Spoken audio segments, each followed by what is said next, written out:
Bathroom गई शिक्षिका तो चाबी चुराकर 55 छात्राएं जो है जमुई के कस्तूरबा गांधी बालिका छात्रावास से फरार हो गई। उसके बाद 22 छात्राएं जो थी वो वापस लौटी और जब उनसे पूछा गया कि उनके भागने का कारण क्या है तो उन्होंने बताया कि खाना उन्हें टाइम पर नहीं मिलता था। इस खबर के बारे में हम आपको आगे और भी जानकारी बताएंगे, तब तक हमारे वीडियो के साथ बने रहे। नमस्कार, मैं आद्या और आप देख रहे बिहारी करेजा। जमुई के एक हॉस्टल से शनिवार को 55 छात्राएं फरार हो गई। हॉस्टल के वार्डन की अगली सुबह नींद खुली तो देखा कि हॉस्टल में एक भी छात्रा मौजूद नहीं थी। हॉस्टल का गेट भी खुला था। बताया जा रहा है कि सभी छात्राएं जो है हॉस्टल से भागकर घर चली गई थी। इस घटना के बाद हॉस्टल में जो है वो अफरा तफरी मच गई थी। हालांकि खोजबीन कर 3 छात्राओं को सोना चौक से वापस हॉस्टल लाया गया। इधर शिक्षक और वार्डन ने छात्राओं के परिजनों से संपर्क किया। सभी छात्राओं से हॉस्टल वापस आने के लिए कहा गया, जिसके बाद अब तक 22 छात्राएं वापस आ गई। घटना सोना प्रखंड स्थित कस्तूरबा गांधी बालिका हॉस्टल की है। जो छात्रा वापस आ गई उसने भागने के पीछे कई सारे कारण बताए। छात्राओं का हॉस्टल पर खाना नहीं देने का आरोप लगाया जा रहा है। सभी लड़कियां 9-10 की छात्राएं हैं, जिनमें ज्यादातर चकाई प्रखंड की है। जब उनसे पूछा गया कि उनके भागने का कारण क्या है तो उन्होंने बताया कि रात में खाना उन्हें नहीं मिलता था। हॉस्टल लौटने वाली छात्राओं का आरोप है कि जब तक हम लोग खाना बनाने में सहयोग नहीं करते हैं तब तक खाना नहीं बनता है और नहीं हम लोगों को खाना मिलता है। सोनाली कुमारी और खुशबू कुमारी ने बताया कि शनिवार दोपहर से उन्हें खाना नहीं मिला था। रात में तो खाना मिलता ही नहीं है।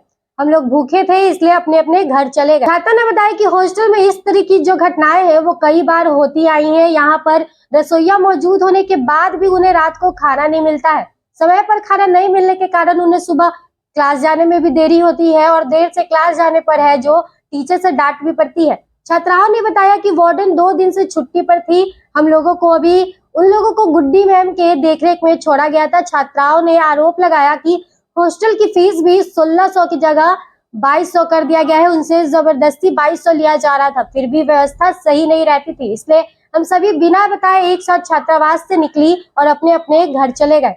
हॉस्टल वापस लौटी प्रियंका कुमारी ने पूरी घटना के बारे में बताया कि उनसे कहा कि रात के 2 बज रहे थे, मैम बाथरूम के लिए गई। उसी दौरान उन लोगों ने गेट की चाबी चुराई और हॉस्टल की सभी लड़कियां एक साथ भाग निकली।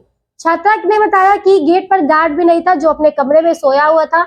गार्ड के सही से ड्यूटी भी नहीं रहती है, वो सही से ड्यूटी भी नहीं करता। जब गार्ड से पूछा गया तो गार्ड ने बताया कि उनकी नींद लग गई थी। नाइट गार्ड अविनाश कुमार ने बताया कि 3-3:30 बजे सुबह उनकी आग लग गई थी, जिसके बाद लड़कियां अंदर से चाबी लेकर ताला खोलकर निकल गई। इसके बाद 3 लड़कियों को बाहर से पकड़कर वापस लाया गया है। जब बाथरूम से शिक्षिका बाहर आई तो उन्होंने देखा कि एक भी लड़कियां जो है वो हॉस्टल में मौजूद नहीं है, सभी फरार हो चुकी हैं। शिक्षिका ने बताया कि शनिवार की देर रात को खाना नहीं बना था, इसलिए शायद सभी लड़कियां भाग गई। गुड्डी ने बताया कि रात के 2 बजे तक मैं जग रही थी और सभी लड़कियों को समझा रही थी। इसके बाद वो सोने चली गई। थोड़ी देर बाद जब वो बाथरूम गई उसी दौरान उनके तकिए के नीचे से सभी लड़कियां जो है वो चाबी लेकर निकल गई और उन्हें पता भी नहीं चला। बाहर आकर देखा तो सभी लड़कियां गायब थी। इसके बाद वो बाहर दौड़ कर गई, गार्ड को जगाया, तब दोनों बाहर जाकर 3 लड़कियों को पकड़कर वापस लाते हैं।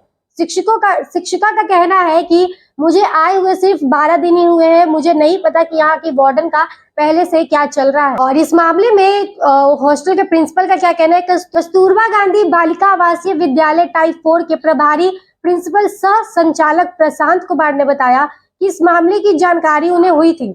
इसके बारे में पूरी जानकारी वार्डन ही दे सकती है। रविवार को मैं घर पर था। सूचना मिलने के बाद जब छात्रावास पहुंचकर इस मामले की जानकारी ली।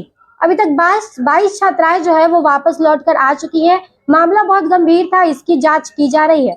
इधर इस मामले में जिला शिक्षा पदाधिकारी कपिल देव तिवारी ने कुछ भी बोलने से इनकार कर दिया है। उन्होंने कहा कि हमें इस तरह की जानकारी नहीं मिली। ये वीडियो यहीं तक, हमारे साथ जुड़े रहे अगले वीडियो के लिए। तब तक आप हमारे पेज पर बने रहे। अगर आप हमारे इस वीडियो को फेसबुक पेज पे देख रहे हो तो हमारे फेसबुक पेज को फॉलो करना ना भूले और अगर यूट्यूब पे देख रहे हैं तो हमारे यूट्यूब चैनल को भी सब्सक्राइब करना ना भूले। धन्यवाद।